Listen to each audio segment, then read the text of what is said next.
Hello po. Good morning po sa ating lahat. Welcome po sa ating worship service. Pwede po ba tayong lahat ay tumayo at palakpakan po natin si Jesus? Come on, yung palakpak po para kay Jesus. Pwede bang batiin mo ang katabi mo ng isang pinagpalang umaga sa iyo? Sabihin mo, good morning! Excited ka na ba? Ano sabi? Amen! At bago po tayo mag-worship kay Lord, ay tayo po muna mag-pray. Father, we thank you for this morning na kami po iyong pinagsama-sama, Panginoon. Salamat po sa biyayang ito na kami po ay makarating dito ng safe and sound at makapagpuri sa iyo.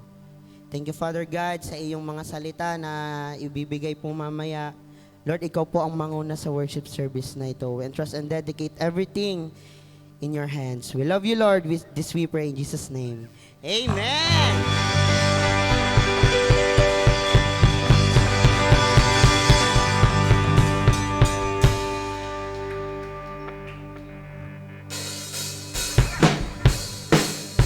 It is indeed the happy day. Amen!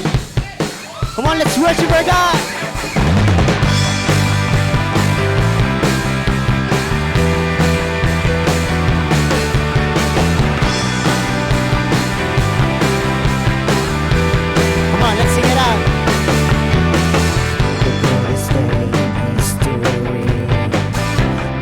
That you have rescued me. Sing it out, Jesus is alive. Yes, He's alive.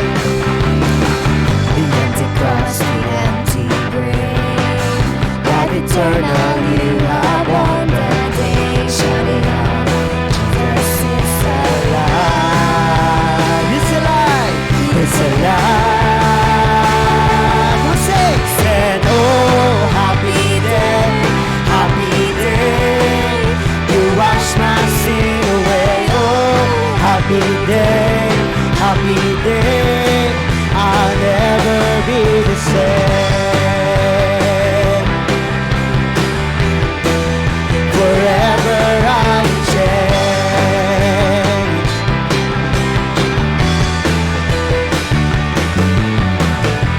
When I stand in that place,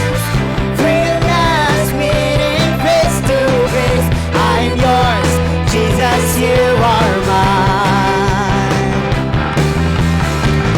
Endless joy, perfect peace. Earthly pain finally will cease. Celebrate, Jesus is alive. He's alive. He's alive. Sing out. And oh, happy day, you wash my sin away.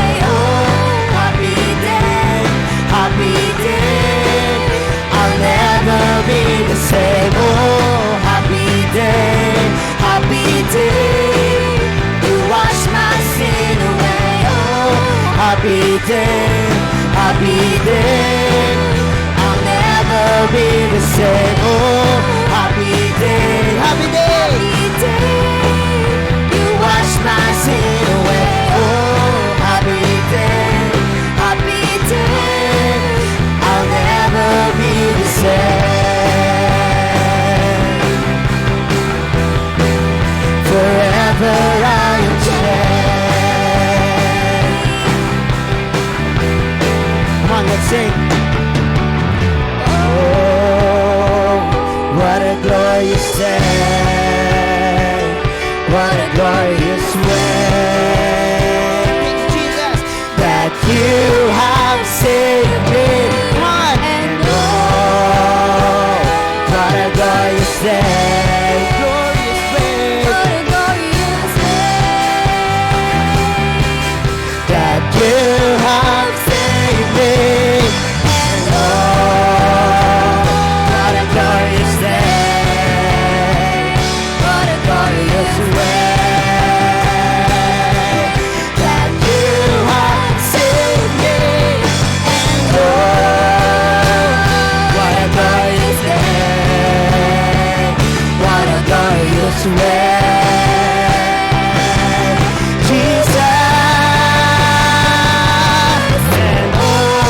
happy day. Come on! Happy day. You wash my sin. Thank you, Lord. Oh, happy day, happy day. I'll never be. One more time. Oh, happy day, happy day. You wash my sin away. Oh, happy day, happy day. I'll never be the same. Oh, happy day, happy day. You wash my sin away. Oh, happy day, happy day. I'll never be the same. Oh, happy day, happy day. You wash my sin away. Oh, happy day, happy day. I'll never be the same. Oh, happy day, happy day. You wash my sin away. Oh, happy day, happy day. I'll never be the same.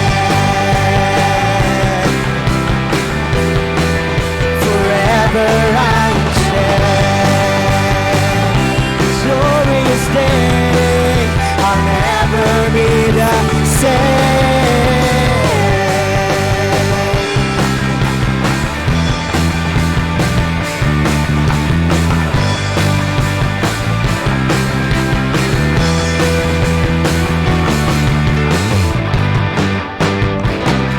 Come on, can you think you're your Savior?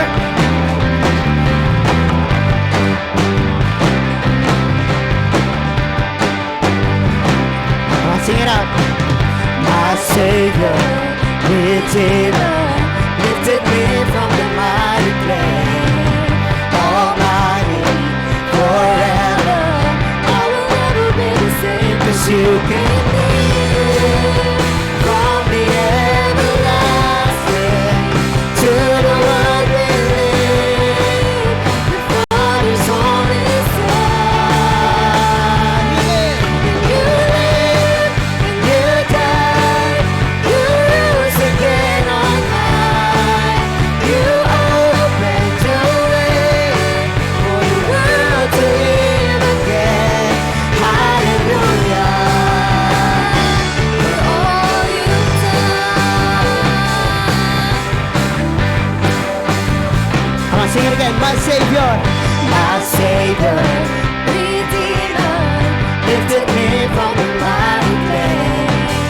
Almighty, forever, I will never be the same. 'Cause you came in from the everlasting to the world we live. The Father's only Son. Let's sing it out. You live and you died, you rose again on high. You opened the way for the world to live again. Hallelujah. For all you've done. You live and you died, you rose again on high. You opened the way for the world to live again. Hallelujah. For all you've done. You live, you died, you rose again on high. You opened the way for the world to live again. Hallelujah. For all you've done. Hallelujah.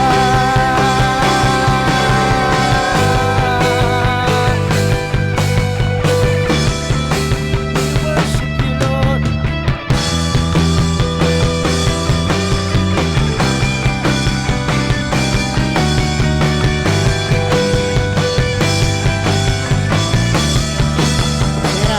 Cause you came in from the everlasting to the world we live. The Father's only Son. 'Cause you came near from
Let's sing. Hallelujah for all you've done. Come on, sing. Hallelujah for all you've done. Come on, raise your hand and sing. Hallelujah for all you've done. Hallelujah for all you've done. Hallelujah for all you've done. Hallelujah for all you've done. Hallelujah, hallelujah for all you've done.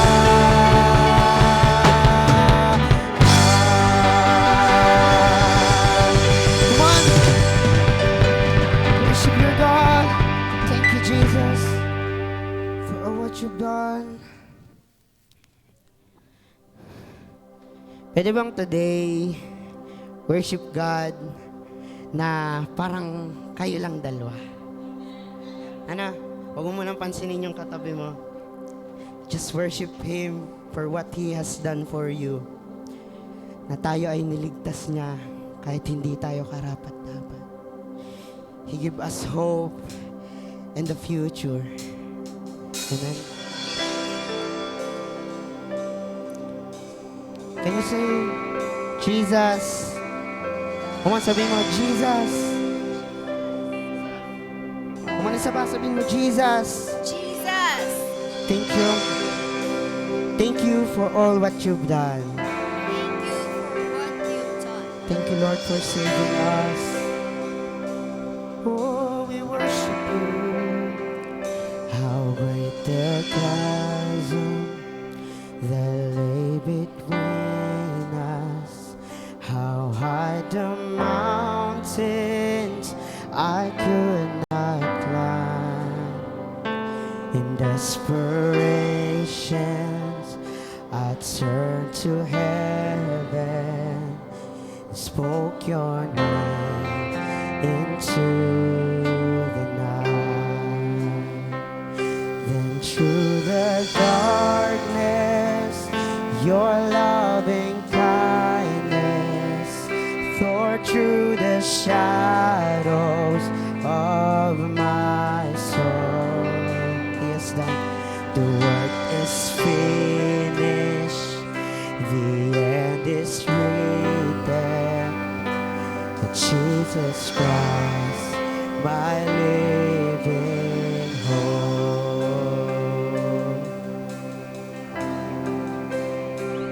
Who could imagine so great a mercy? What heart could fathom such boundless grace? The God of ages stepped down from glory to wear my sin and bear my shame. The cross is broken. I am forgiven. The King of Kings calls me his own. Beautiful Savior, I'm yours forever. Jesus, Jesus Christ, my living hope. Hallelujah, praise the one who set me free. Come on, say, death has lost its grip on me. You have broken every chain. There's salvation in your name, Jesus Christ, my living hope. Hallelujah, hallelujah, praise the one who set me free. Hallelujah, death has lost its grip on me. You have broken every chain. There's salvation in your name, Jesus Christ, my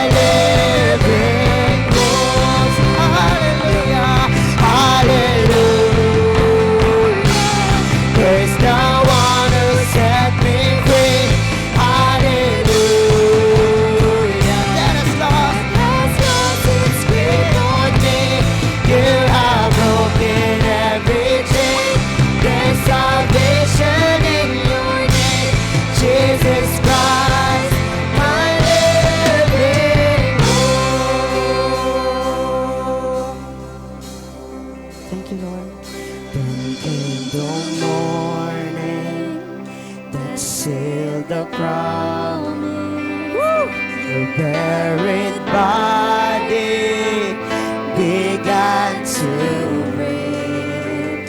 And out of the silence, the roaring lion declared that grave has no claim on me. Come on, sing again. Then came the morning that sealed the promise. Then came the morning that sealed the promise. Your buried body began to breathe, and out of the silence, the roaring lion declared that grave has no claim on me. Jesus, Jesus, your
Thank you, Jesus. That has lost its grip on me. You have broken every chain. There's salvation in your name, Jesus Christ, my living hope. For the last time, awitin mo kay Lord. Hallelujah. Praise the one who set me free. That has lost its grip on me. You have broken every chain. There's salvation in your name, Jesus Christ, my living hope. Jesus Christ, My living hope. Jesus Christ, My living hope.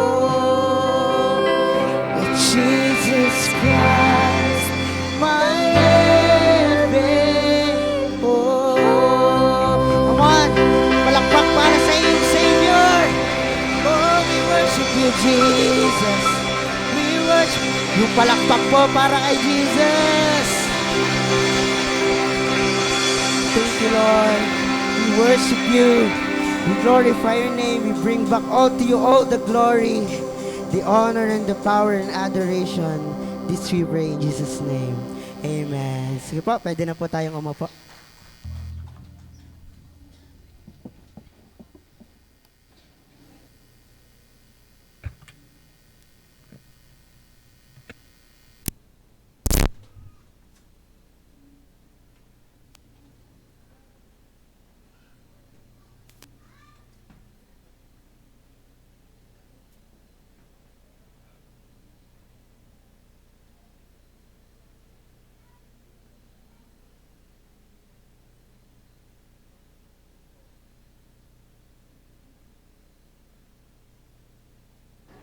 Praise.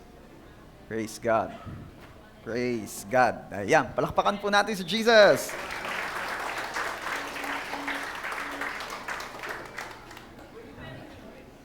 Praise God. Batiin mo muna yung katabi mo. Happy Easter. Ayan. Isang pinagpalang umaga po sa ating lahat.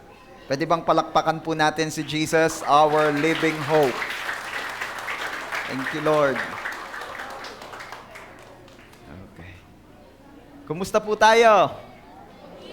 Pabuti ng pabuti, paayos ng paayos, papogi ng papogit, paganda ng paganda, tayo'y payaman ng payaman, pabanal ng pabanal, at tayo ay padami ng padami. Amen. Deklara lang ng deklara. Media team, I request, lagyan natin diyan ng wag na muna pala, pag-aaralan ko muna pala. Palalagyan ko sana ng magkakaroon na ng church lot at saka magkakaroon ng sariling church building. Wag nyo na munang ilagay. Wag nyo na munang ilagay. Dahil lagi naman nating sinasabi.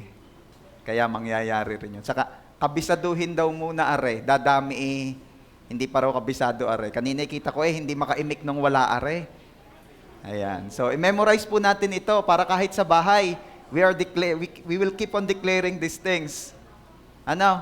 Kasi nga, what we confess, yan. Praise God. Ang title po ng aking i-share sa inyo ngayong umaga ay Living Hope. 1 Peter chapter 1, verse 3. Praise be to the God and Father of our Lord Jesus Christ. In His great mercy, He has given us new birth into a living hope through the resurrection of Jesus Christ from the dead. Everybody say, living hope. Living hope. Minsan pa, yun talagang buhay na buhay sa iyo yung pagsasalita mo. Sabihin nating lahat, living hope. Living hope. Ano ba yung living hope? At ano ba ang mga katangian o mapapansin mo sa taong may living hope o buhay na pag-asa sa kanyang puso? Yan po ang ating pag-uusapan ngayon sa biyaya ng Panginoon. But before that, let's pray. Father, in the name of our Lord Jesus, we come to you. We praise and glorify your name. Truly, Lord, you're worthy. You are worthy to be praised. Forgive us sa aming mga kasalanan. Cleanse, sanctify us with your blood. And thank you for cleansing us from all our unrighteousness. Thank you for the grace of forgiveness. We receive it in Jesus' name. Today, we pray na ang patuloy niyo pong pangungusap, pangunguna, pagsama, ang siya naming maranasan. Apart from you, we can do nothing. But we can do all things through you who strengthen us. Kaya salamat kasi promise mo, the 2 or 3 gathered together in your name, you're in the midst of them. We welcome your holy and mighty presence upon our midst today. Dwell, be with us, teach us, be our teacher. We need you. Holy Spirit, hinihiling po namin na hipuin, kilusan, turuan niyo po kaming lahat. Wala po kayong lalampasan, oh dear God. Maging yung mga kasama po namin joining online, bless them, O Lord. Salamat po. Unto your loving hands, we entrust and dedicate this Sunday service. We are declaring your victory alone, Lord Jesus, and the defeat of the enemy in Jesus' name. At tanging pangalan mo lang, Lord, ang maparangalan, ang biyaya mo ang patuloy naming maranasan. Sa iyo, ang lahat ng papuri, pagdakilat, pasasalamat. Ito po ang aming prayer in Jesus' name. And everybody shout and say, Amen. Once again, everybody say, living hope. Ayan. So, kailangan medyo ating i-improve yung ating V at saka yung ating B. Ayan. Kasi pag hindi po natin na-improve yung ating V at yung ating B, ay magiging living hope po yan. Okay? Kaya ho, atin hong i-improve. Everybody say, V. Ayan, as in victory. Ang ating pong mahal na bishop, ang galing niya sa V kasi mahilig yun sa victory. Diba? Kaya again, sabihin nating lahat, living hope. Living hope. Ayun. Nito ko rin laang po yan na-realize talaga hong ang aking P at F ay nagpapalit at saka ho yung B at saka V. Ngayon ho, tama-tama din. Talagang kailangan i-improve natin. Nagiging living ho ito. Anyway, ano ba yung living hope? Let's define living hope first. Ano po ba yung living hope? It is a confident expectation of future blessing and eternal life. Yun daw ay confident expectation. Everybody say confident expectation. Confident expectation ng ano daw? Of future blessing. Everybody say future blessing. Sino ang gusto ng future blessing? Baka naman. It is a confident expectation of future blessing and eternal life. Siyempre, lahat tayo gusto ng eternal life. Amen? Di ba? Made alive because Jesus is alive. Ayun. Yun pala daw ay buhay na pag-asa na talagang nabuhay dahil si Jesus ay muling nabuhay. Kaya pala ang sabi ni Paul sa isang verse, ay kung si Jesus ay hindi muling nabuhay, wala raw saysay ang ating mga pinaggagawang ito.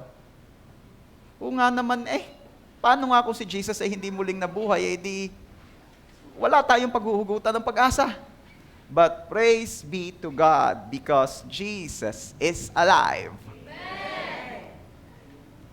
At kung babasahin po natin yung ating main verse for today, which is in 1 Peter chapter 1 verse 3 sa Tagalog, nilagay ko po riyan, purihin ng Diyos at Ama ng ating Panginoong Hesukristo sa pamamagitan ng kanyang malaking kahabagan ay muli tayong ipinanganak sa isang buhay na pag-asa sa pamamagitan ng muling pagkabuhay ni Hesukristo mula sa mga patay. Kaya alam nyo, ang laki-laki ng role nung muling pagkabuhay ni Jesus. Kasi talagang doon nahuhugutin ang lahat eh. Doon nahuhugutin ang lahat. Paano ka magkakapag-asa? Kasi naunawaan mong si Jesus ay muling nabuhay. Paano ka magiging confident? Kasi alam mong si Jesus ay nabuhay. Paano ka aasa na ikaw ay magkakaroon din ng eternal life in heaven? O ikaw ay muling mabubuhay sa langit? Dahil si Jesus ay muling nabuhay.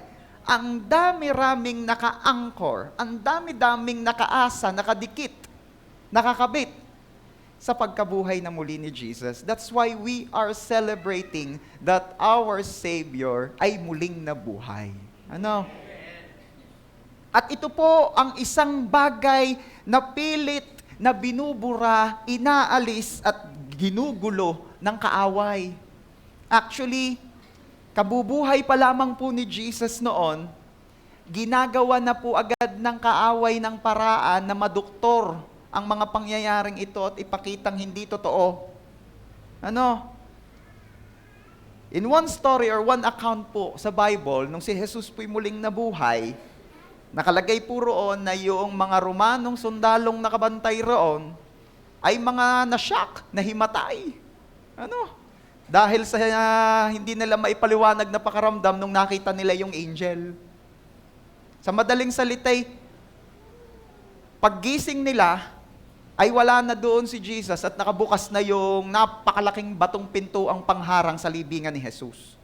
At dumating din yung mga kapwa niya Romanong sundalo at sabi ng mga kasamahan niya, "Oh, ano nangyari sa inyo? Ba't kayo mga naghihilata diyan? Oh, at saka bakit bukas ito? At saka, oh, nasaan na nakalibing diyan? Ba't nawala?" Eh kasi ho, kung ngayon, hindi ho yung libing ang nakalibing ang nawawala, yun hong kahon. Kaya ho, minsan dapat daw binabantayan din. Ano? Pero, nung time mong yon, nawawala ho yung katawan ni Jesus. Sabi ng mga Romanong sundalo doon sa mga ina-assign na magbantay, "Ay, husay kayo. Yan eh, alam ninyong sobrang intriga na niyan dito sa ating nasasakupang itong lugar. Masakit na ang ulo ng gobernador natin diyan. Hindi nyo pa inayos ang pagbabantay. Ay, paano gang gagawin namin? Ay, hindi naman talaga namin kinaya ang presensya nung nagpakita sa amin, hindi namin maintindihan kung ano baga." Oh. Ay, di ipinarating sa high priest, kay Caiaphas at sa buong pamunuan. At ang sabi nila ay, "Nako, papaano gaho ito? Ay, muli nga palang nabuhay si Jesus eh. Tunay pala eh. Papaano ito? Eh, religious speaking, husay kayo." Sabi ng mga Romano doon sa mga high priest. And, kung ang pag-uusapan naman natin ay political, ay husay kami. Dahil mag-aalsa na ang mga Hudyong iyan. Dahil nabuhay muli ang hari nila. Ay pag-usapan natin ito maigay, pagplanuhan natin ito, kailangan ito i-work out natin. Hindi kailangan lumabas, kailangan hindi mabalitang nabuhay muli si Jesus. Ano maganda rito? Sabi nung mga high priest, "Ipatawag ninyo yung 2 bantay." Noong dumating yung 2 bantay, "O aray, ampi daw eh. Talaga namang makakabili na kayo diyan ng mansyon at saka ng luxury car." Siyempre, dagdag ko na lang yan, wala namang gayon that time. "Malaking halaga yan. Para saan po ito? Sabihin ninyo na ninakaw ng mga disipulo ang katawan ni Jesus." At di kaya yun ang ipinamalita nila noong bagay na hindi naman totoo. Dahil kahit ang mga disipulo ni Jesus ay nagulat, dahil kahit ilang beses nang sinasabi ni Jesus ang mangyayari, hindi nila nauunawaan. O wag naman na tayo mag-iisip sa mga disciples, kahigpit naman ang mga disciples na yun. Kailang beses nang paulit-ulit, di pa nag-gets, di tayo parang gayon din. But anyway, gusto ko lang ipakita sa inyo, kaya ako kinuwento ng mabilis yung storyang iyon, na even noon pa man, pinipilit at ginagawa na ng paraan ng kaaway na huwag ma-reveal na nangyari na muling nabuhay si Jesus. Bakit? Kasi antindi ng impact nito sa ating faith. Antindi ng impact nito sa ating mga pinaniniwalaan. 'Di ba? Kasi kung hindi muling nabuhay ang iyong tagapagligtas, Kung hindi muling nabuhay ang pinaghuhugutan mo ng iyong pag-asa, wala na. Saan pa tayo huhugot ng pag-asa? Kaya, praise be to God, our King, our Jesus is alive.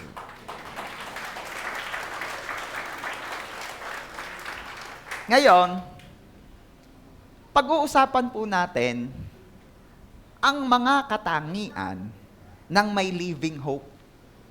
Makikilala po natin ngayon sa ating kalagitnaan sa biyaya ng Panginoon, silang tumanggap ng living hope. Silang may buhay na pag-asa sa kanilang mga puso.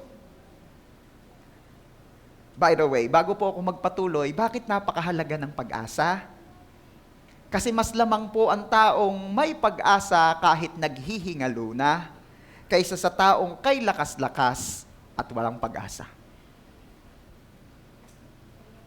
Uulitin ko, mas lamang ang taong miski naghihingalunay may pag-asa kaysa doon sa taong kalakas-lakas. Pag yan ang nawalaan ng pag-asa, kahit ya'y malakas, nako, ginagawan niya ng hindi maganda ang kanyang buhay, ang kanyang sarili. At nakakalungkot po pagka meron tayong mga nababalitaang gayon. Lagi na lang ang tanong, ano gang nangyari? Bakit kinuhan niya ang sarili niyang buhay? Ano gang nangyari? Iisa lang naman ang kapaliwanagan na wala ng pag-asa. Hindi ang problema daw ay pera eh. Hindi ang problema ay problema sa pamilya eh. Hindi ang problema raw ay, lahat yan eh. Ito lang ang suma na wala ng pag-asa. Kaya napakahalaga po, church, ng pag-asa. Huwag niyong babastahin yan. Okay, ngayon, pag-usapan natin, ano ang mga katangian ng may buhay na pag-asa or living hope? So again, coming from 1 Peter chapter 1, pag-uusapan po natin ito. Number 1, kinahabagan ng malaki. Everybody say, kinahabagan ng malaki. Ang mga taong may living hope ay kinahabagan ng malaki. Again, in 1 Peter chapter 1 verse 3, it says, purihin ng Diyos at Ama ng ating Panginoong Hesukristo sa pamamagitan ng kanyang malaking kahabagan. Kindly highlight yung part na yon. Sa pamamagitan ng kanyang malaking kahabagan. Ayan. So ano makikita po natin dito? Ang mga tao pong may living hope ay kinahabagan ng malaki. Tumanggap ng habag ng Panginoon. Everybody say, habag ng Panginoon. Hindi naman natin na tuong ginagamit yung salitang habag. Wala naman na sigurong nagsasabing, ako, ang aking anak hindi ko nabilhan ng bagong sapatos, ay kahabag-habag. Ay di narinig pa yung bag. Naalala rin pati bag hindi naibili. O di dumamay ang ibibili mo. Kaya hindi na tuong ginagamit yung kahabag-habag eh. Ano yung mas mababaw na Tagalog dyan? Awa. Awa. We're not using masyado the word habag. We're using awa. So, sa madaling salita, ang mga taong may living hope ay tumanggap ng malaking awa. Kinaawaan lamang. O para mas ma-relate po natin sa ating pinanghahawakan, biniyayaan. Sabihin mo nga sa iyong katabi, ang may pag-asa na buhay ay dahil biniyayaan. Saan ka huhugot ng pag-asa kung hindi naman na kinahabagan nga lamang? Okay? Meron po kasing mga tao that their hope is in the things that they have or acquired or taught o inaakala nilang kakayanan nila. Example, saan ka kumukuha ng pag-asa? Sa aking kakayanan. Ako'y engineer, ako'y doctor, ako'y abogado. And as long as I have this knowledge, these skills, may pag-asa ako sa buhay. Siya nga. Sabi naman ng isa, saan ka kumukuha ng pag-asa? Sa savings.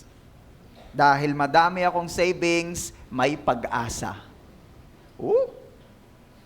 Sabi naman ng isa, saan ka humuhugot ng pag-asa?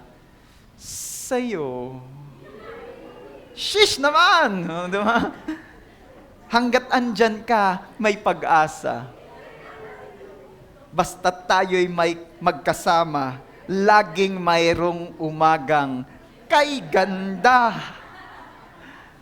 Ay nako. Alam ninyo, lahat ng nabanggit ay hindi naman masamang hugutan ng pag-asa.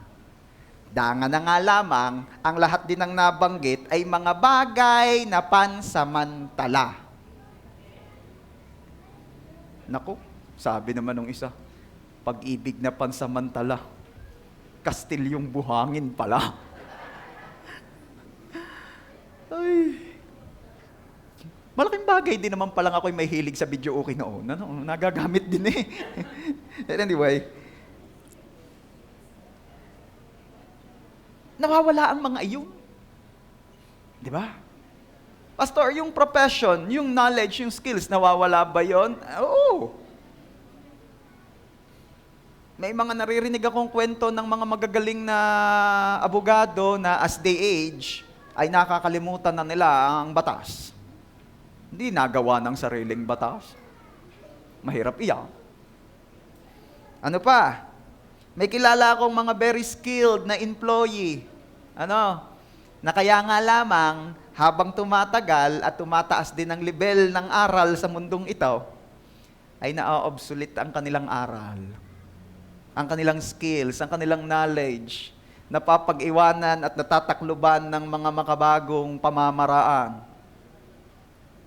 Kaya nga meron akong nakita noong pangyayari sa isang palabas, napakagaling sa kanilang kumpanya at paborito, kaya lamang umiidad na siya at may mga umuulpot na napakagagaling na mga bagong empleyado, mga makabago, at yun ang kinakailangan sa panahon ngayon. Ano ang sabi ng may-ari ng kumpanya?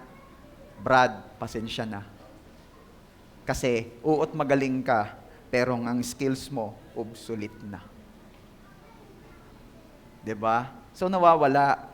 Nawawala kahit opportunities, nawawala. At ito ang pinakamatindi, yung mga mahal sa buhay. Lagi ko namang nababanggit, kung hindi man sila sumakabilang buhay, minsan sumasakabilang bahay. Pero wag naman laging negative ang inyong kaisipan sa kung sumakabilang bahay. Kasi halimbawa, yung anak mo, nag-asawa na, natural, magbabahay yan ng kanya. Tama ga? Sumakabilang bahay din ang tawag doon. Hindi naman laging negative yun. Hindi laging may third party.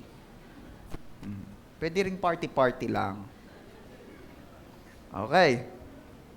Party-party, nag-party-party na. Loading pa yung iba. But anyway, sa madaling salita, mahirap ding asahan at uhugutan ng pag-asa ang mga mahal natin sa buhay kasi nga, nothing in this world ay mananatili. Everything in this world ay pansamantala. Kaya napakalaking bagay po na tumanggap ka ng awa o biyaya ng Panginoon. Sabihin mo nga, salamat Lord, sa iyong biyaya sa akin.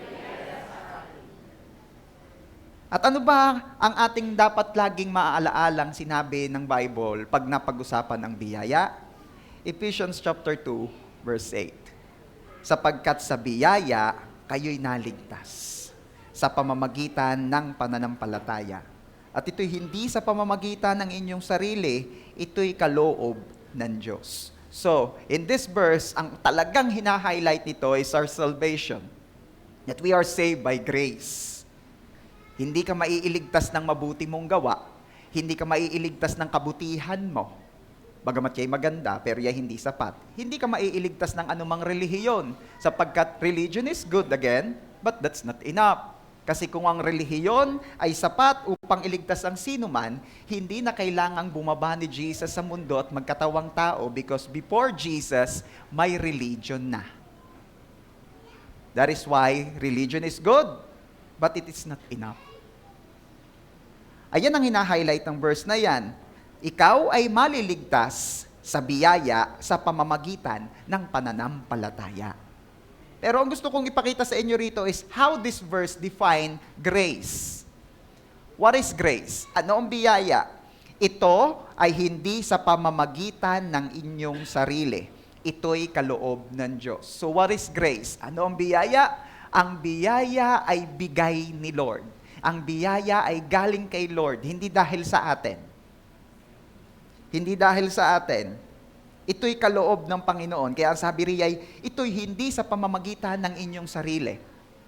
Ang biyaya ay pinagkaloob dahil gusto ng nagkaloob. Hindi natin pwedeng sabihin at ito'y isang maling pag-aakala ng marami. Ako'y binebless ni Lord dahil ako'y mabait. Siya nga. Gano'ng kabait? Pagtulog. Tingnan mo nga yung katabi mo kung mabait. At least hindi tulog.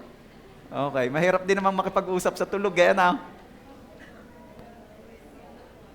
Sabi naman ng isa, ako ay binebless kasi ako'y masipag. Okay, may rewards naman talaga ang Lord sa masisipag. Ano? Pero, magtataka ka pag nakakita ka ng pangkal, pero pinagpapala. Oh. For every rule, pastor, there's an exemption. Kaya nga. Kaya hindi natin pwedeng i-generalize. Ano? Pero, ang gusto ko lamang i-highlight dito, ang biyaya ay bigay lamang ni Lord. Hindi dahil sa atin, wala tayong ginawa to earn that. Gusto lang ni Lord na biyayaan ka. That's all. Okay? May pag-asa po tayo dahil kinahabagan tayo. Okay? So, balik naman tayo doon sa salitang kinahabagan. Sabihin nga nating lahat, kinahabagan. Bakit kinahabagan? Mula sa konteksto po ng verse na ating pinag-uusapan, pag sinabing kinahabagan, ibig sabihin, may kasalanan, inabsuelto lamang. Tama ga? O kung pag-uusapay kaperahan, may utang, pero hindi na pinagbayad. 'Di ba? May dapat tanggaping consequence o kaparusahan, pero pinalampas na.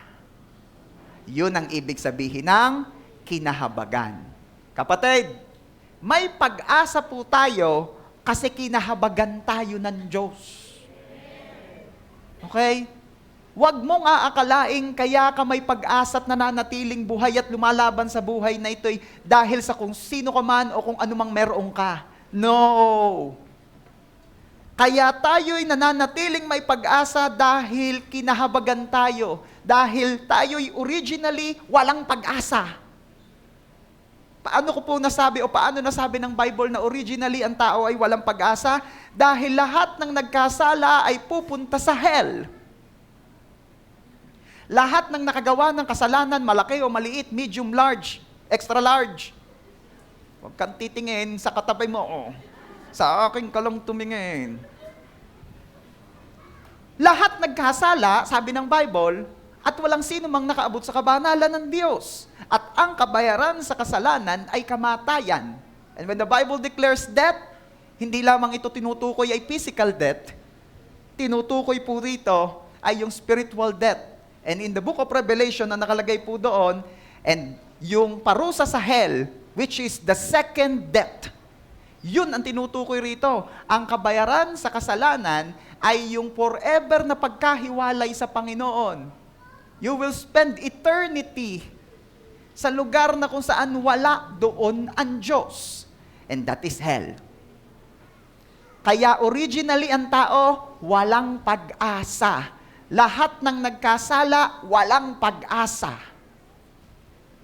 Pastor, yun naman ho, idigay pagka namatay, padi sa ka pupunta sa impyerno, habang buhay, may pag-asa.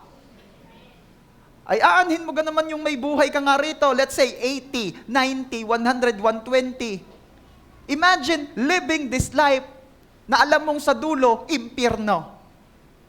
Ewan ko kung mag-enjoy ka pa. Are you there? Kaya, praise be to God and thanks be to God, kinahabagan niya tayo, kaya tayo may pag-asa. And what is grace? Ephesians chapter 2 verse 9, hindi sa pamamagitan ng mga gawa upang ang sino man ay huwag magmalaki. Biniyayaan hindi dahil sa iyong ginawa. Ang biyaya ay hindi dahil sa iyong ginawa. Ito'y kaloob, sabi doon sa nauna. Pag sinabing kaloob, regalo. Ikaw gay niriregaluhan dahil iki may ginawa.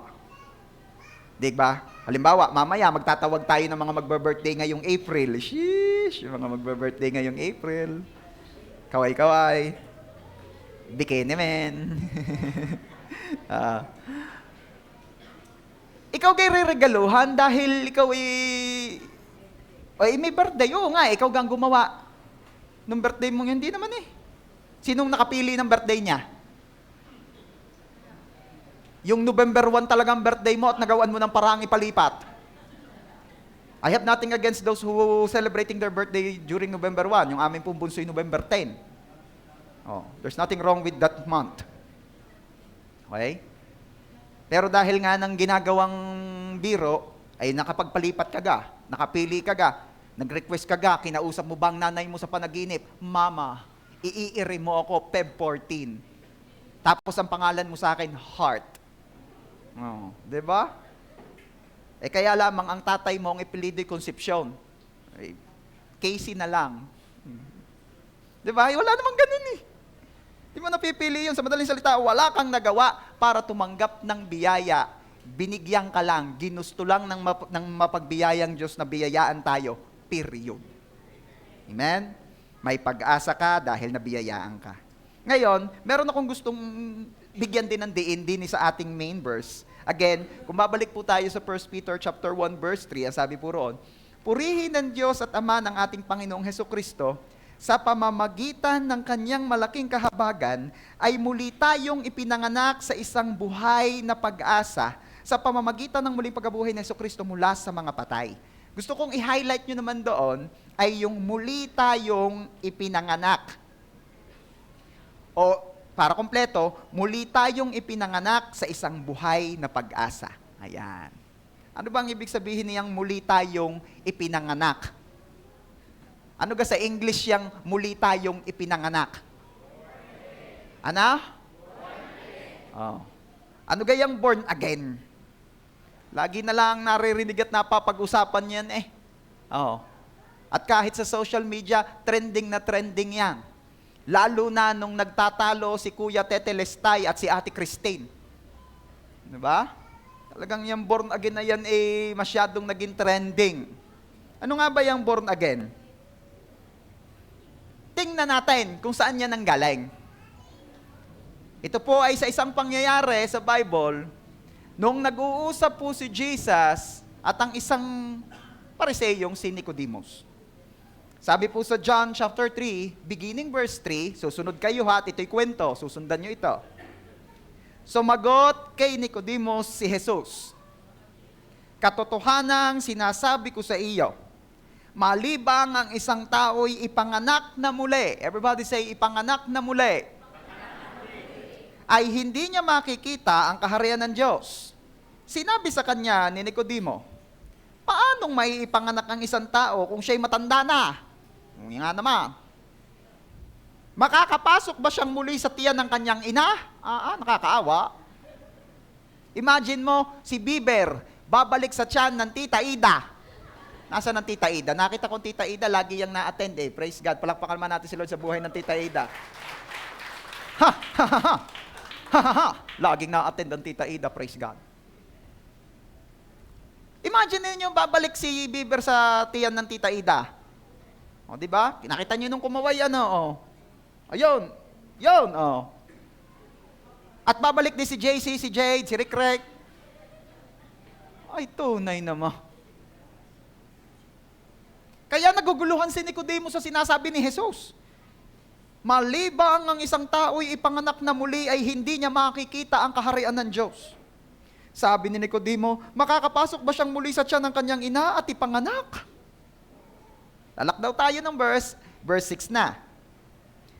Ang ipanganak ng laman ay laman, sabi ni Jesus kay Nicodemo. At ang ipanganak ng espiritu ay espiritu. Sabi ni Nicodemo, siguro na-imagine ko si Nicodemo, lalong napakamot ng ulo. Ano daw? Simple lang naman eh. Ang ipinanganak sa laman ay laman. Ang ipinanganak sa spirito ay spirito. So, makikita na natin din pa lamang, being a born again is those not only born in flesh, but also born in spirit. May pagbabagong spiritual. May binago spiritually na nagmamanifest sa pisikal. Tuloy. Huwag kang magtaka na aking sinabi sa iyo, kailangan kayo'y ipanganak na muli. Idiniin pa. Idiniin pa ni Jesus. Verse 9. Sumagot si Nicodemo sa kanya, paano mangyayari ang mga bagay na ito? Ayan na, malapit na re. Itinatanong ni Nicodemo, nagpapashortcut na kay Jesus. Jesus, paano maborn again? Paano maboborn again? Verse 14. Kung paanong itinaas ni Moises sa ilang ang ahas, kailangan din namang itaas ang anak ng tao. Konting history review. Noong ang mga Israelita po inilabas ng Panginoon sa Egypt sa pamumuno ni Moses, ay akala nung una ni Moses ay Israelites ang inilabas niya, yung pala'y mga Reclamites. Sabihin mo nga, Israelites, yun pala'y Reclamites. Ano ibig sabihin ng Reclamites? Kare-reklamo. Kaya pag may kilala kang laging nagre-reklamo, sabihin mo, ikaw ay galing sa tribo ng mga Reclamites. Yan, hindi pala, hindi. Deklarahan mo, hindi ka galing sa tribo ng Reclamites. Ayan. Okay. So ito na, itutuloy natin. Reklamo sila ng reklamo. Ang init. Ganun. Walang tubig. Ganyan. Walang pagkain. Kare-reklamo. Dito na ba kami mamamatay? Kare-reklamo. Nagalit ng Panginoon. Sabi ng Panginoon kay Moses, nakakayamot ng mga yan. Padadalhan ko kayo ng mga ahas. Matuklaw naon, utas. Kung daming namatay. Kare-reklamo, sabi mo nga dyan sa katabi mo, huwag mareklamo. Baka mapadalhan ng ahas. Kaya pag may magre-reklamo, katagal-tagal naman mag-preach ni pastor. Hindi, bibilisan ko na. Anong nangyari? Dahil napakareklamo at napadalhan nga ng ahas, ang dami namatay. Ngayon, nag-pray si Moses in behalf ng mga hindi naman nagre-reklamo, hindi man laging lahat igayon eh. Sabi ni Moses, Lord, pausap na ho, hindi naman ho lahat reklamador. Pausap na ho. Kawawa naman ho inyong mga anak na aray. Nahabag ang Panginoon. Kaya alam niyo, isang lesson din nakita ko, malaking bagay may nagpe-pray sa inyong pamilya. Kung halimbawa kayo'y 10, siyam ang reklamador, may isang nagpe-pray, iba-iba. Hello? Kaya make sure merong nananalangin sa pamilya. Pastor, paano makakasigurado lahat kayo mag-pray? Sure. Di ka? O, tuloy. So, ano sabi ni Lord? Garne ang gawin mo, Moses. Gumawa ka ng parang hugis ahas. Nagawa sa silver. Ilagay mo sa isang kahoy na mahaba. At itaas mo. Ano daw gagawin? Itaas. At ang sino mang natuklaw ng ahas na titingin doon, gagaling. Gayon nga ang ginawa ni Moses, at nung itinaas niya yon, lahat ng natuklaw ng ahas nung tumingin, gumaling. At yun po ang naging simbolo ng medicine.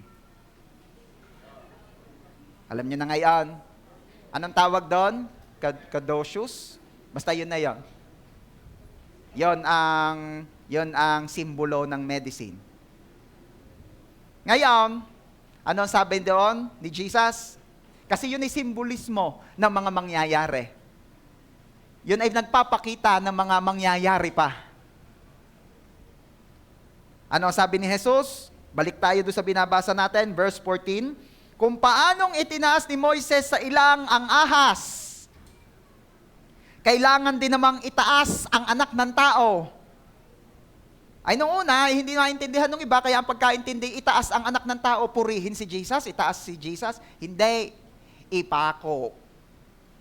Itaas, inilagay na parang nasa kahoy din, at nakataas. Tuloy, verse 15, upang ang sino mang sumampalataya sa Kanya ay magkaroon ng buhay na walang hanggan. Huwag kayong mawawala. Ang sinasagot ni Jesus dito ay yung tanong ni Nicodemus, paano ma-born again? Tuloy. John 3:16. Kaya maganda nababasa ng kumpleto ito para lalo mong maintindihan eh. Sapagkat gayon na lamang ang pag-ibig ng Diyos sa sanlibutan na ibinigay niya ang kanyang tanging anak, upang ang sino mang sa kanya'y sumampalataya ay huwag mapahamak kundi magkaroon ng buhay na walang hanggan. Paano ma-born again? Tanggapin mo si Jesus. Sumampalataya ka kay Jesus upang ikaw ay magkaroon ng buhay na walang hanggan. So being a born again is receiving Jesus as your Lord and Savior. It's not another religion. Hindi siya relihiyon. Okay? Hindi siya organisasyon. Ito'y pagtanggap ng totohanan kay Jesus bilang iyong Panginoon. Pagsampalataya sa Kanya. And you will be saved. Amen? Palakpakan mo ngayon ng the best si Lord. Palakpak na the best ng mga born again. Naunawaan mo na. Kaya walang pinapalitang relihiyon dito. Kung ikaw ay pumasok na ikaw ay gayong religion, eh paglabas mo gayon pa rin ang religion mo. Bakit? Kasi being a born again is not a religion. Maliwanag na po? Okay. Kaya, ano ang makikita natin diyan? May pag-asa ka kasi kinahabagan ka. At ang mga kinahabagan na tumanggap kay Jesus bilang kanyang Diyos, Panginoon, tagapagligtas, mga na born again, yan ang may pag-asang tunay. Yan ang mga may pag-asang buhay. Number 2. Ano pa ang katangian ng mga tumanggap ng buhay na pag-asa? May manang hindi nasisira. Sinong gustong tumanggap ng mana? Aba, nag-aalangan pa. Ulitin ka. Sinong gustong tumanggap ng mana? Aba, pag-usapan natin ito. Tuloy po natin. 1 Peter chapter 1 verse 4. Tungo sa isang manang hindi nasisira, walang dungis at hindi kumukupas, na inilaan sa langit para sa inyo. And in verse 5, na sa kapangyarihan ng Diyos ay iniingatan sa pamamagitan ng pananampalataya para sa kaligtasan na nakahandang ipahayag sa muling panahon. Anong gusto kong makita ninyo riyan? Balik tayo doon sa verse 4. Meron kang tatanggaping mana. Kaya ka may pag-asa, kaya ka may buhay na pag-asa, kasi may ine-expect ka. Sa totoo lamang, isang nakaka-boost ng ating hope ay yung meron kang ine-expect. For example, bakit ikaw ay iging-igi sa iyong pagtatrabaho? Kasi you're expecting a salary. Bakit buhay na buhay ang pag-asa mo sa iyong negosyo? Because you're expecting an income. 'Di ba? Bakit may pag-asa si Pogi kay ganda?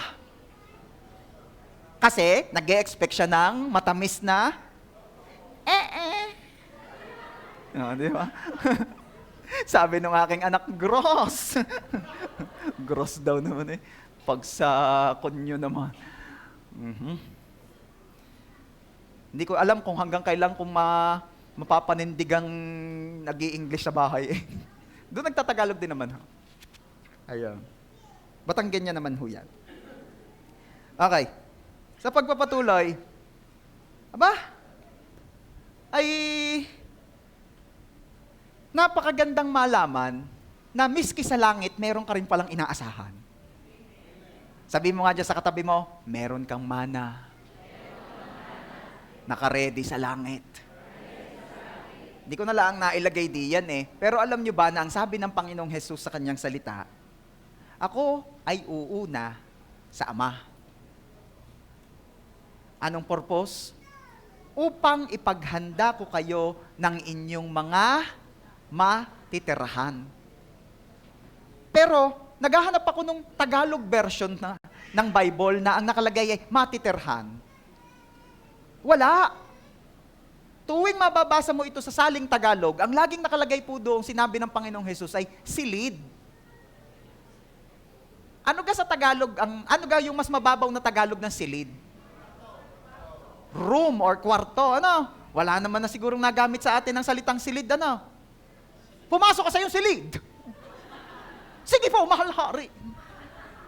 Wala na, ano? Doon ko na lang naririnig yung silid eh. Sa, kay Princess Sarah at saka sa Heidi at saka Sedi. Ayun, doon ko na, ayun, mga batang 90s pala rin. Si Claire. Ayun, di ba?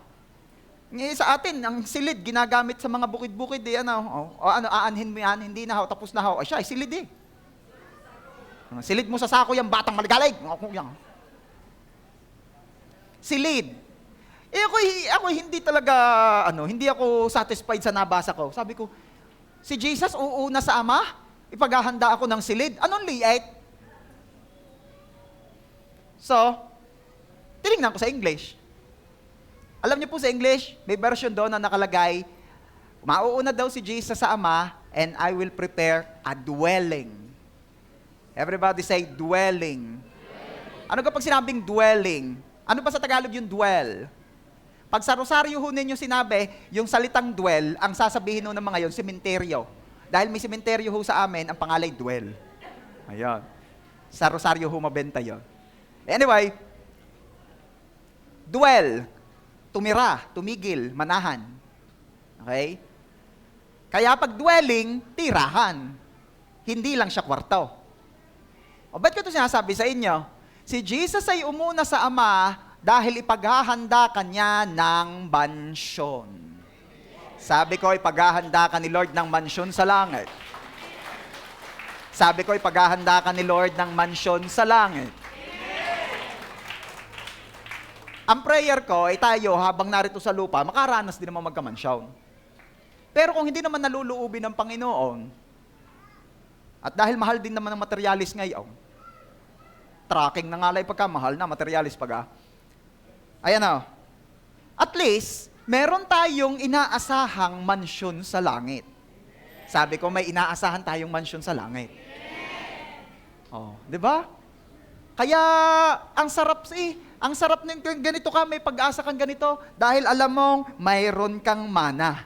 Ang kagandahan, ang mamanahin daw natin in heaven ay hindi nasisira. Everybody say, hindi nasisira. Walang dungis. Oh, di ba? Sino rito yung lalo pagbago ang gamit? Talaga namang panay ang kuskaus. Meron ho kaming kakilala ang naging tawag na sa kanya ay si Pahid. Bakit ang tawag ay pahid? Nung bago ang tricycle, pumahid na ng pumahid. Oh, hindi ho double meaning yun ha, baka kayo may pahid din. Hindi. Ano pa? Ayaw natin na dudumihan natin mga gamit, di ba? Alam niyo yung mamanahin mo sa heaven, walang dungis. Sheesh. Ano pa? Hindi kumukupas. Di ba? Sabihin mo nga dyan sa katabi mo, hindi daw kumukupas. Hindi kagaya ng pag-ibig mo. Hindi din kumukupas yan. Walang kakupas-kupas. Ayaw sabihin nung katabi. Talaga naman. Ano pa? Na inilaan sa langit para sa inyo. And in verse 5, na sa kapangyarihan ng Diyos ay iniingatan.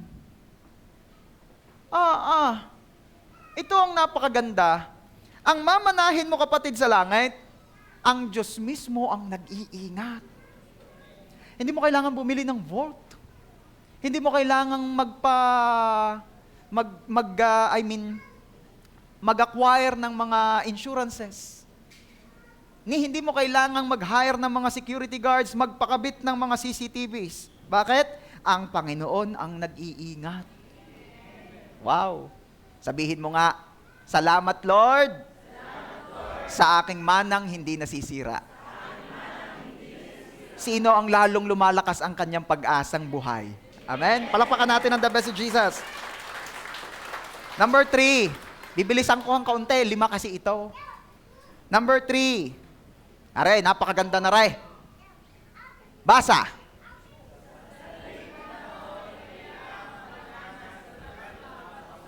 At ang lahat ng may gusto nito ay sumigaw ng malakas na Amen! Ba, handa na ba kayo? Ang pangatlong katangian ng tumanggap ng buhay na pag-asa. Sa sandaling panahon ay kailangang magdanas ng iba't ibang pagsubok. Tay muna, pastor, ba't ganaman yan eh? Parang hindi naman yan kasali riya. Ay ayos na eh. Yung una ay pagkaganda. Kay nahabagan, biniyayaan. Yung padalwa, may manang hindi nasisira. Ayos na eh. May gayang patatlo ay magdadanas ng iba't ibang pagsubok. Ano ko?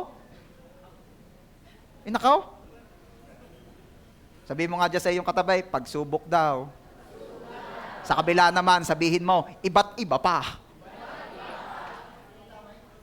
Ay nakaw. Wag muna kayong mag-alala. Antay muna. Basahin natin. 1 Peter chapter 1 verse 6. Sa ganito, kayo'y nagagalak. Bagamat ngayon, sa sandaling panahon, ay kailangan ninyong magdanas ng iba't ibang pagsubok. Okay, himayin natin iyan. Doon muna tayo magsimula sa sandaling panahon. Everybody say, sandaling panahon. Ang kagandahan, ang pagsubok na ating mararanasan ay sandali lamang. Kaya alam nyo, yung mga mahal na presyo ng produktong petrolyo, sandali lang yan. Uho nga ay, talaga naman ho ako nagpakagarga ng 1,000, sandali lang ay. Hindi yun ang ibig kong sabihin. Ibig sabihin, hindi na yan magtatagal. Sabi ko, hindi na magtatagal. Baguhin kasi natin ang ating mga languages. Baguhin natin ang ating sinasalita. Ay, tinan mo, pumunta ka sa mga kwentuhan, anong usapan? Nako, magtatagal para eh. Ako naman eh, pag ako'y gayon, ako'y sa likod ko, ako'y gayon ng gayon. Hindi, cut. Ako hindi nag-a-agree sa inyo, kayo nalaan kung gusto ninyo. Hindi ako nag-a-agree, hindi yung magtatagal. Matatapos na yan. Sandali lang yan. Hanggang gayon. Baguhin natin ang ating mga pananalita. Life and death is in the power of our tongue. What we confess, manifest. Ha? Kaya, yung pagsubok na yan, sandali lang yan. Kaya tayo'y may buhay na pag-asa. Kasi alam nating uungat dumadaan tayo sa mga pagsubok ng buhay. Name it. Alam ko iba't iba yan. Pero meron tayong buhay na pag-asa dahil alam natin na sandali lang. Ano pa? May encourage ka rito. Kahit ang pinag-uusapan ni pagsubok, may encourage ka. Bakit? Kasi nga, una, letter A, sandali lang. Pangalawang gusto ko makita ninyo rin bagamat ngayon sa sandaling panahon, ay kailangan. Everybody say, kailangan. Kailangan natin itong pagsubok na ito.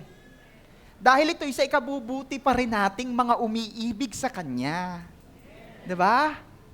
That all things work together for good, for those who love Him, those who have been called according to His purpose. Yun ang sabi ng Bible. Kaya, dahil kailangan mo ito, alam ng Diyos at pinahintulutan ng Diyos na ito'y mangyari sa iyo dahil alam niyang ito'y sa ikabubuti mo. Kailangang magdanas ng iba't ibang pagsubok. Kailangang magdanas ng iba't ibang pagsubok. Sino po rito yung alam mo na sa biyaya ng Panginoon, kaya ikaw ay nasa katatayuan mo ngayon, kaya ikaw ay kung sino ka man ngayon, ay dahil biniyayaan ka ni Lord ng iba't ibang pagsubok. Blessing nga po yan. Sinong naniniwala o nag-a-agreeing blessing ang mga pagsubok? O sabihin mo nga ngayon, Lord, pagsubok pa more. Ayaw ng iba. Siyempre, hindi ka naman bibigyan ng Panginoon ng pagsubok na hindi mo kailangan. Makikita natin in this verse, ang ibinibigay, uungat iba't iba, pero yun lang kailangan. Yung sa ikabubuti mo lang, yung kailangan mo, yung makakatulong sa'yo. Are you there? Kaya tuwing may pinagdadaanan tayo, kung meron man ditong may pinagdadaan ng pagsubok of any kind, magkaroon ka ng buhay na pag-asa sa puso mo, knowing na ya'y sandali lamang at alam ng Panginoon na yan ay iyong kailangan. Sa ikabubuti mo pa rin. Palakpakan nga natin si Lord doon. Ano ang purpose? 1 Peter chapter 1 verse 7. Upang ang kadalisayan ng inyong pananampalataya na mas mahalaga kaysa gintong nasisira. Kita ninyo. Alam mo ba na ang Panginoon, mas mahalaga sa Kanya ang kadalisayan ng ating puso kaysa ang tayo ay magpakayaman-yaman at magpakaalwan-alwan sa buhay? Kaya nga, nakikita natin at meron tayong ganitong kaisipan. Oo nga't merong taong hindi mayaman sa kaperahan, pero mayaman naman sa kalooban. At we're celebrating that kind of person. Sino nag-a-agree sa akin? Eh, ba't may kaisipan tayong gayon? Kasi nga yun ay inilagay ng Panginoon sa ating mga isip at puso. Dahil gusto ng Panginoong magkaroon tayo ng kaunawaan patungkol dito, na ano? Mas mahalaga ito. Aanin mo gayong madaming pira, salbahin naman. Aanin mo yung maraming pera, pagkakayangur-yangur naman, kaasbag-asbag. Di ba? May kilala kang gayon? Talaga naman lahat ng kilos mayabang. Tingin lang yung mayabang eh. Hindi ko alam kung mayabang yung ginawa ko o parang may Anyway. Mas mahalaga sa Panginoon ang kadalisayan ng ating pananampalataya. At alam ng Panginoon na sa bawat pagsubok na pinahihintulutan niya mangyari sa buhay natin, ang nagiging end result noon, naaayos ang puso. Sabi ko, naaayos ang puso. Pastor, maganda rin naman yung naaayos ang puso. Pero gusto ko rin naman, naaayos din naman ang bulsa.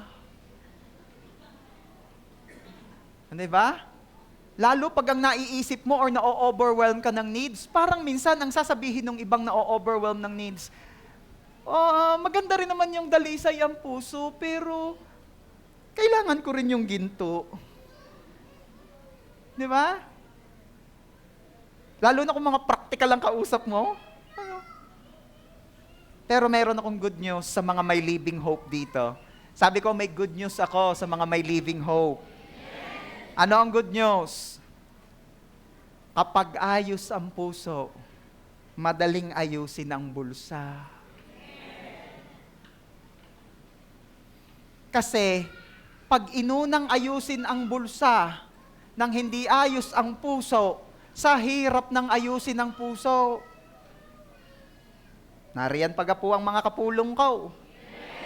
Kaya, sa lahat nang nagpe-pray, dahil ako man din ay gayon, na maayos ang bulsa, keep on praying na maayos ang puso. Bakit? Ano sabi ni Jesus? Ang bagong pagpapala ay ibinubuhos sa bagong sisidlan. Pag bago na at ayos na are, madali nang ibuhos ng Panginoon ang pagpapala. Kaya sa lahat ng may living hope, uungat tayo'y dadanas ng iba't ibang pagsubok. Pero sandali lamang yan, at yan ay iyong kailangan. Bakit? Sabi doon sa verse 7, bagamat ito'y sinusubok sa pamamagitan ng apoy, ay mauwi sa kapurihan, kaluwalhatian, at karangalan sa pagpapakita ni Hesukristo. Ano mapapansin nyo rito? Ang mga taong uungat dumadaan sa pagsubok, pero lagi pa rin niyang pinipiling magpatuloy at purihin ng Panginoon, grabing glory ang ibinibigay niya kay Lord. Yung pamilyang may pinagdadaan ng pagsubok, pero pinipilit, inuuna pa rin ng Panginoon at pinapapurihan ng Panginoon. Anong sinasabi ng mga nakakakita sa kanila? Grabe ang Lord sa buhay ng pamilyang iyon. Purihin si Lord sa buhay ng pamilyang iyon. Diba? Yung isang, alam na alam mong ang dami niyang opportunity sana to earn, pwede siyang magpakayaman-yaman na lamang, pero kahit siya ay naghahanap buhay, hindi naman siya nagiging irresponsable, ay inuuna pa rin niya ang kaharian ng Panginoon at pinapupurihan niya ang Panginoon. Aba, ano masasabi ng mga nakapaligid sa kanya? Ay, grabe naman si Lord, purihin si Lord sa buhay ng taong iyon. Sa sandaling panahon ay kailangan magdanas ng iba't ibang pagsubok. Sandali lang yan, yan ay iyong kailangan, at magbibigay yan ng grabing kapurihan sa Diyos. Number 4, Pang-apat na katangian ng mga taong may buhay na pag-asa. Umiibig sa Diyos bagamat hindi siya nakikita. Challenge po ito. Bakit? Kasi nga hindi naman natin nakikita si Lord. Tayo pa naman mga tao, talaga namang tayo ay nakakapag-show ng ating affection kapag nakikita natin. 'Di ba? Basahin natin yung verse. 1 Peter chapter 1, verse 8. Tulungan nyo nga po ako magbasa. 1, 2, 3, basa. Hindi ninyo siya nakita, gayon may inyong iniibig. Bagamat ngayon ay hindi ninyo siya nakikita, gayon may inyong sinasampalatayaan. At kayo'y nagagalak na may galak na hindi maipaliwanag at puspos ng kaluwalhatian. Sabi ng author ng 1 Peter, hindi nyo nakikita si Lord pero iniibig nyo siya. Tapos diniin niya uli dahil inulit niya. Hindi nyo siya nakikita pero nananampalataya kayo. Kaya kayo ngayon ay merong joy na hindi maipaliwanag. At kayo ay napupuno ng glory ni Lord. Ano gusto ko makita ninyo rin Kaya ikaw ay may living hope. Ikaw, ang isang katangian ng may living hope ay ito. In love kay Lord. At kahit di nakikita'y naniniwala. Bakit? Ang problema po kasi ng tao ay to see is to believe. Anong is to be? To see is to be. To see is to believe. Matatalino lamang po ang tumawa dahil pang matalino po yung joke po. Tawa naman din To see is to believe. Yun ang sabi ng mga tao. Sino rito yung bago mo tinanggap ng totohanan si Jesus, ganun ng prinsipyo mo? Aminin. Kasi ako po ay galing doon, ako hindi mahihiyang umamin, ako to see is to believe na. Pakita mo muna ang ebidensya, ang pruwiba. At ako'y maniniwala sa iyo. Ay nung ako'y nakakita ng mga nabagong buhay, ay nung ako'y nakakita nung sabi ni Bishop Angels of the Lord, itiwarik yan, ibitin ang patiwarik, ay, ang tumukod itong batok, at ang paa ay tumirik ng taas na gay tuwir na tuwir. Sabi ko, hindi yung kaya kahit ng magagaling na dancer, hindi nagagawa Ako'y naniwala. Nakita ko Ay nun nagdeklara si Bishop, lahat ng hindi sa Diyos, labas! Mayroong isang nagpatikar, uuwi na ata, nagtatakbo palabas. Sabi ng Bishop, Angels of the Lord, ibalik siya! Ay, yung bilis ng takbong paharap, gayon din kabilis ang takbong pabalik. Pagaya, patalikaw. Sabi ko, grabe na ito, tunay na talaga ito. Naniniwala na ako, nakita ko. Ngayon, isang pangyayari po, during sa muling pagkabuhay din ni Jesus, ang atin pong maririnig. Na may kinalaman po dito sa to see is to believe. Makikita po natin ito sa John chapter 20, beginning verse 24 up to the following verses. Ngunit si Tomas, isa sa 12 na tinatawag na kambal, ay hindi nila kasama nang dumating si Jesus. Nagpakita po kasi si Jesus sa mga disciples, and that time, wala si Tomas. Verse 25, kaya't sinabi sa kanya ng ibang mga alagad, nakita namin ang Panginoon. Ngunit sinabi ni Tomas sa kanila, malibang makita ko sa kanyang mga kamay ang bakas ng mga pako, at mailagay ko ang aking daliri sa binutas ng mga pako, at mailagay ko ang aking kamay sa kanyang tagiliran, ay hindi ako maniniwala. Kahigpit ni Tomas, parang si pastor.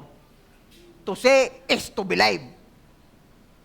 Sabi ni Tomas sa kanyang mga kasama. Verse 26, pagkaraan ng 8 araw, ay muling nasa loob ng bahay ang kanyang mga alagad ni Jesus. At kasama nila si Tomas, o kasama na si Tomas ngayon. Isang side lesson na nakita ko. Bakit daw hindi nakita ni Tomas si Jesus nung unang nagpakita? Wala. Kaya huwag kayong paliban-liban sa life group. Dahil minsan, may ipinararanas ang Panginoon sa life group, pag ikay liban, di mo mararanasan. Kaya sabihin mo nga dyan sa iyong katabi, na kung yan ilalot, kung yan may life group na, sabihin mo, kita-kits sa life group.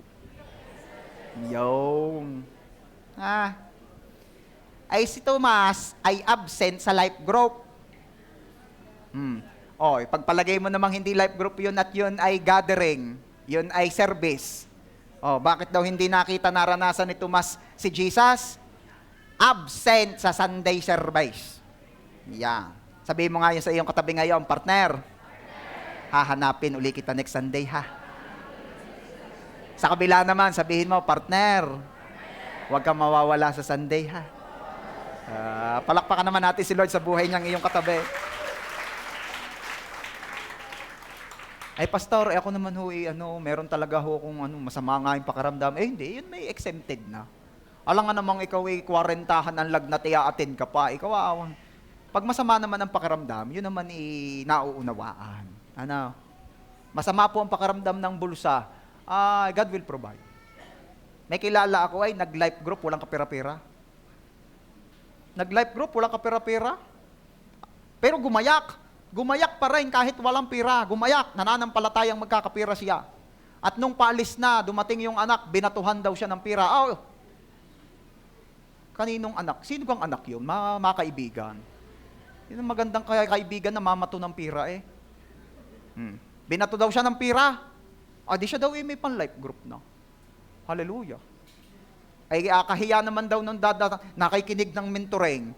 Sabi sa atin kasi sa mentoring, huwag kang dadating sa nila-life group mo nang wala ka malang kadala-dala. Huwag ka namang napunta sa life group ng katawan lang ang dala mo. Di bumili raw siya ng halagang 25 pesos ata na tinapay. Gaya. Kasi madaling salita, may daladalan na siya sa life group niya. May nagpasakay daw sa kanya tricycle 25 ang pamasahe, discounted pa ng 5. At tapos nung siya'y bumaba na, maglalakad pa, dahil medyo malayo pa, hindi naman mapamasahihan yung hanggang doon, lumaki ang pamasahe. Sabi raw nung magta-tricycle, saan ho kayo? Doon, paparang. Paparang din ako, kayo sumakay na. Sa madaling salita ayos na ayos. Tapos inong pauwi sabi nung anak nung life group kayo pa saan? Lalabas na din sumabay na kayo. Abswelto nakapag-life group kahit wala naman talaga sanang pira. Everybody say, God will provide. Kaya ang prayer ko, sa lahat ng ang nagiging reason niya sa pag-absent sa gawain ay dahil walang budget, I am declaring that your God will supply all your needs. Amen. Kaya kung online ka ngayon, next Sunday, God will provide, magkakasama na tayo rito. Amen? Okay. Naunawaan naman niya dahil talagang ang panahon ngayon ay tagyaman. Sabi ko, ang panahon ngayon, tagyaman. Pumalakpak ng the best sa mayayaman. Balik tayo kay Tomas. Verse 26. Pagkaraan ng 8 araw ay muling nasa loob ng bahay ang kanyang mga alagad at kasama nila si Tomas. May pamasahin na. Nakasara ang mga pinto. Subalit pumasok si Jesus. Tagus At tumayo sa gitna at sinabi, kapayapaan ang sumainyo. Peace be with you. Yun ang sabi ni Jesus. Anong sinagot ng mga disciples? And also with you. John 20:27. At sinabi ni Jesus kay Tomas, ilagay mo rito ang iyong daliri at tingnan mo ang aking mga kamay. Ilapit mo rito ang iyong kamay at ilagay mo sa aking tagiliran, yung sinibat. Huwag kang mag-alinlangan kundi sumampalataya. Verse 28. Sumagot si Tomas at sinabi sa kanya, Panginoon ko at Diyos ko. Dali mo. Ano gang hamon kanina? Anong hamon kanina? Ibalik nyo nga doon. Verse 25. Malibang makita ko sa kanyang mga kamay ang bakas na mga pako, at mailagay ko ang aking daliri sa binutas ng mga pako, at mailagay ko ang aking kamay sa kanyang tagiliran, ay hindi ako maniniwala. Ganyan ang patigas ni Tomas. Punta ulit tayo sa verse 27. Ano sabi ni Jesus? Ilagay mo rito ang iyong daliri at tingnan mo ang aking mga kamay. ilapit mo rito ang iyong kamay at ilagay mo sa aking tagiliran. At ano ang sabi ni Tomas kay Jesus, verse 28? Panginoon ko at Diyos ko. Naniwala at nanampalataya si Tomas nung nakita na niya. Okay. Kagaling nga po, pastor, at nakita. Kagaling nga po, pastor, at naniwala at nanampalataya na nung nakita. Di kay kagaling. Di kay para pong kayo. Oo nga. Pero tingnan ninyo ang sasabihin ni Jesus. John chapter 20, verse 29. Sinabi sa kanya ni Jesus, sapagkat ako'y nakita mo, ay sumampalataya ka. At dito ako magpo-focus.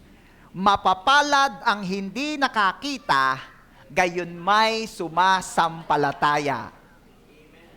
Kaya, oo nga, wow, nakaka-bless naman, pastor, nung nakakita po kayo ng mga himala at nakakita po kayo ng ginawa ni Lord, kayo'y naniwala. Nakakatuwa naman nga. Pero ikaw, na kahit wala pang nakikita, ay nanampalataya na, ano sabi ni Jesus sa iyo? Mapalad ka. You are blessed. Kaya, meron pong living hope yung mga umiibig at naniniwala sa Diyos kahit hindi niya nakikita. Dahil si Jesus na mismo ang may sabi, mapalad ang sumasampalataya kahit hindi nakikita. Mapapansin mo sa mga may pag-asa na buhay, ay salungat sa nakikita ng iba, ang nakikita at pinaniniwala at pinananampalatayaan niya. Sabi nung mga nakakakita ay, naku po, ano ba naman nangyayari niya sa negosyo mong yan, ay sa halip kumitay sa palugi yan, wala na yan. Ay yung may living hope, naniniwala, nananampalataya kahit di nakikita. Anong sabi nung may living hope? Sino may sabi sa iyo? Abangan mo, intay-intay mo lang sa pabutihan. Sabihin nga natin lahat, sa pabutihan. Ngayon, isipin mo ano man ang iyong sitwasyong kinaharap ngayon. At habang nasa isip mo yung kinakaharap mong sitwasyon ngayon, sabihin mo sa sitwasyong yon, sa pabuti ka. Sige, palakpakan mo ngayon si Jesus. And lastly, number 5, o panglimang katangian ng mga may living hope, o tumanggap ng living hope from the Lord, tumanggap ng kaligtasan. 1 Peter chapter 1 verse 9, na inyong tinatanggap ang bunga ng inyong pananampalataya, ang kaligtasan ng inyong mga kaluluwa. Sino ang saved? Sino ang saved? Sino ang ligtas? Kaya ang sabi ng Bible, let the redeemed of the Lord say so. Kaya nga, ang mga tinubos, ang mga iniligtas ng Panginoon, be proud. Be full of hope. Bakit? Hindi ka lang may pag-asa dito sa buhay na ito. May pag-asa ka rin kahit sa susunod na buhay. And that, my friend, is enough reason. Sobrang reason para wag mawalan ng pag-asa. Bakit? Dahil ikaw ay palangit. Ikaw ay palangit. Sabihin mo nga sa iyong katabi, tayo'y palangit.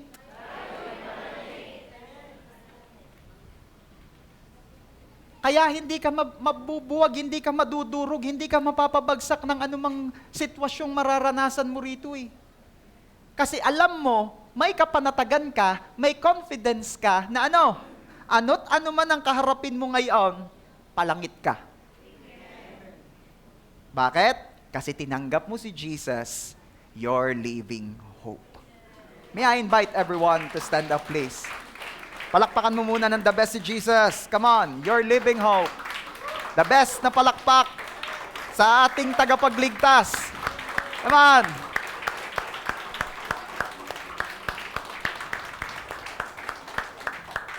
Lord, salamat po. Dahil muli po ninyo kaming binuhusan ng pag-asang buhay na nanggagaling sa iyo. At kulang po ang pasasalamat at palakpak sa lahat ng iyong ginawa para sa amin. Yung ginawa mo sa cross para sa amin, sobrang tindi. Grabing love, grabing generosity, grabing goodness, grabing kindness, grabing grace. Kaya ngayon, Bagamat kulang ang aming mga papurit pasasalamat, hayaan niyo, Lord, di ni man lamang sa aming pagsamba, maiparamdam, maipakita, maiparinig namin sa iyo na kami lubos na nagpapasalamat sa ginawa mo sa amin. Hallelujah. Praise the one who set me free. Hallelujah. That has lost its grip on me. You have broken every chain. There's salvation in your name, Jesus Christ, my living hope. Hallelujah! Hallelujah! Praise the one who set me free. Hallelujah! That has lost its grip on me. You have broken every chain. There's salvation in your name, Jesus Christ, my living hope. Hallelujah, praise the one who set me free. Hallelujah, that has lost its grip on me. You have broken every chain. There's salvation in your name, Jesus Christ, my living hope. Mga kababaihan, come on, praise the one who set me free. Hallelujah, that has lost its grip on me. You have broken every chain. There's salvation in your name, Jesus Christ, my living hope. Come on, say hallelujah. Hallelujah, praise the one who set me free. Hallelujah, that has lost its grip on me. You have broken every chain. There's salvation in your name, Jesus Christ, my living hope. Hallelujah, is the one who set me free. Hallelujah, that has lost its grip on me. You have broken every chain.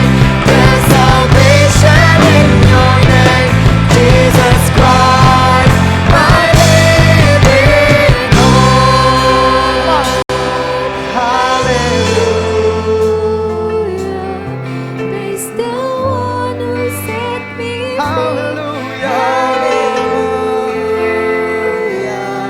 that has lost its grip on me.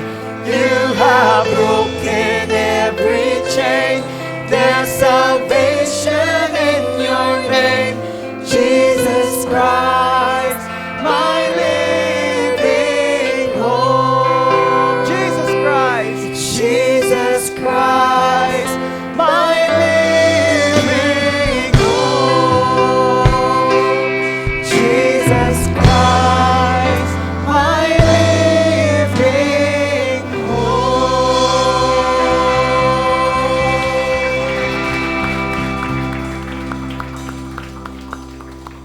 Lord, thank you sa pagpuno po ninyo ng buhay at bagong pag-asa sa aming mga puso.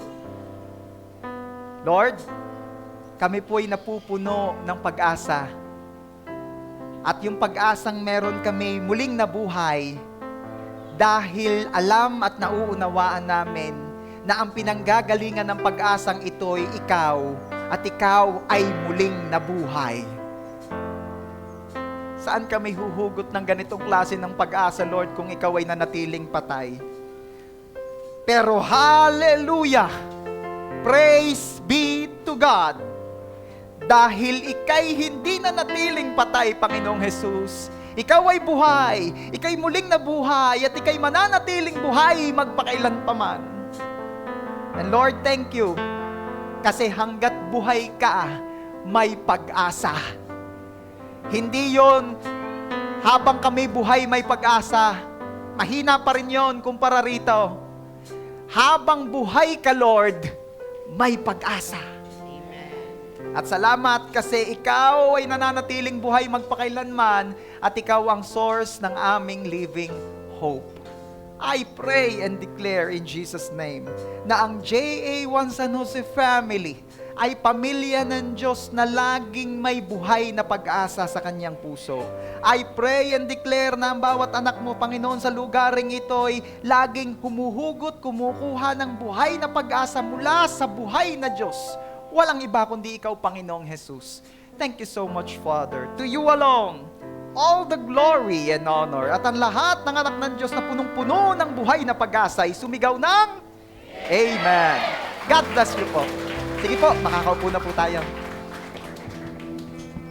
Amen. Tayo pong lahat dito ay may living hope. Amen. Kasi po tayo po ay nandito kasi tayo po ay kinahabaga ng malaki. Paano po ba natin masasabi na tayo kinahabaga ng malaki? Kasi nung nagbigay po si Lord, hindi po siya nagbigay ng basta-basta. Ang binigay niya po yung pinaka-the best, yung kanyang bugtong na anak. Sabi nga po sa John 3:16 kanina, nung nagbigay si Lord, ang binigay niya yung kanyang bugtong na anak, yung the best. Kaya po tayo bilang mga anak niya, ang ibigay din po natin yung the best. Magbigay po tayo ng naayon sa ating kalooban na alam po natin na mag-glorify po natin si Lord. Ang atin pong blue envelope para po sa ating tithes, yun po yung 10% ng mga dumating sa atin. Yung pong white envelope po ay para sa ating offering. At yun pong ating green envelope ay para po sa ating first fruit offering. Tayo po ay mag-pray. Lord, maraming salamat po. Tunay nga po na isang privilege po, Lord God, ang oras na ito na mag-glorify ka po namin through our tithes and offering. Lord, salamat po dahil ikaw po ang unang nagbigay sa amin. Salamat, Lord God, dahil ikaw po yung kinahabagan mo po kami ng malaki, kaya po kami nandito. At hayaan mo nga po na sa aming pagkakaloob, ikaw po yung mataas sa aming buhay. Sa inyo po namin patuloy na ipinagkakatiwala ang lahat sa pangalan ni Jesus. Amen. Lord, maraming salamat po sa kakayanan at kagustuhan na makapagbigay. Tanggapin niyo po ang aming mga kaloob na ito bilang aming pag-ibig at parangal sa iyo. In Jesus' name, Amen. Lord, i-bless niyo rin po ang bread and juice na gagamitin po namin sa communion. Patuloy niyo pong ipaalala sa amin yung grabing love na ipinakita niyo po sa cross. In Jesus' name, Amen.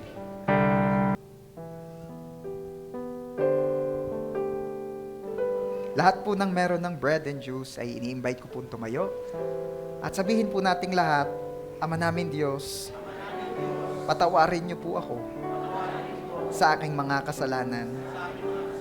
Panginoong Jesus, kayo po ang aking Diyos. Kayo po ang aking Panginoon. Kayo po ang aking tagapagligtas. Sa inyong mga latay, ako'y magaling na. Sa pamamagitan ng inyong dugo, ako'y natubos sa aking kasalanan. Ako'y nalinis sa lahat kong karumihan. Kainin po natin ang bread na sumisimbolo sa kanyang katawan.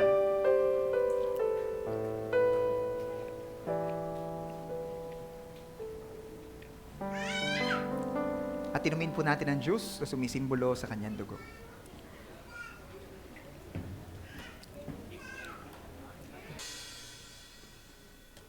Are we blessed po? Amen. Sino ba ang may mga living hope?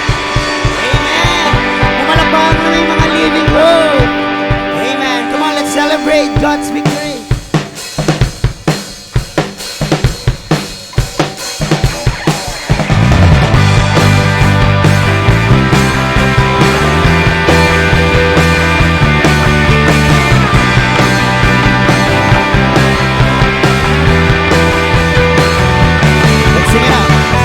Greatest day in history. That is written, you have rescued me. Sing it out, Jesus.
day, happy day.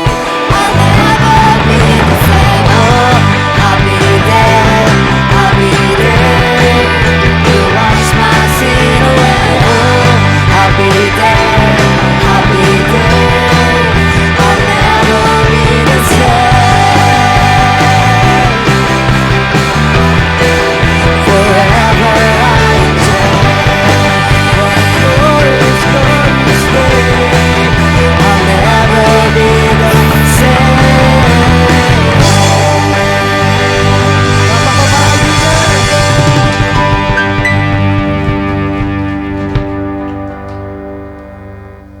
Hello. Lord, thank you for this wonderful day. Thank you for the opportunity to worship you today. Lord, Jesus, thank you for making a way for us to have an eternal life with you. Because of your grace and mercy, we never have to be separated from you. May we celebrate this grace not just today but every day, Lord. Lord, thank you po dahil kinahabagan mo kami. You are truly our living hope. Thank you, Lord, dahil ni-remind mo kami na sa inyo po kami patuloy na kukuha ng pag-asa, hindi po sa aming sariling kakayahan, lakas o ari-arian, Lord. Lord, thank you po sa bawat pagsubok naming pinagdadaanan, Lord. Dahil, Lord, naniniwala kami na ito po ay sandali lamang at ito po ay aming kailangan for this bring glory to you, Lord. And Lord, we declare our faith is not a faith na to see is to believe lamang. Dahil mananampalataya kami kahit hindi namin nakikita. And Lord, you are truly the source of our living hope. At dahil buhay ka, at habang buhay ka, may pag-asa. Lord, thank you po sa buhay ni Ravelp na siya pong nagbaba ng inyong mga salita today. Continue to bless him and his family. And Lord, continue to use him as your instrument for the expansion of your kingdom. And Lord, sa amin pong pag-uwi, kayo pong patuloy na mag-ingat sa amin. Lord, once again, we thank you, we love you, we believe in you, we trust in you. Sa inyo po lagi pinakamataas sa papuri, parangal at pagsamba. In Jesus' name we pray, Amen.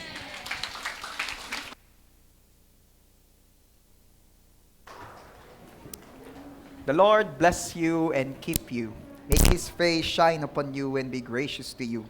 May He lift His countenance upon you and give you shalom. At habang nakataas po ang ating mga kamay, iniiwan ko sa ating lahat ang pag-ibig ni Abba Father, ang biyaya ni Lord Jesus na ating tagapagligtas, at ang pagsama ni Holy Spirit ay mapa sa ating lahat ngayon, bukas at magpakailanman, at ang lahat ng anak ng Diyos na punong-puno ng buhay na pag-asang nagbubuhat sa Kanya, lahat ay magsabi na, Amen.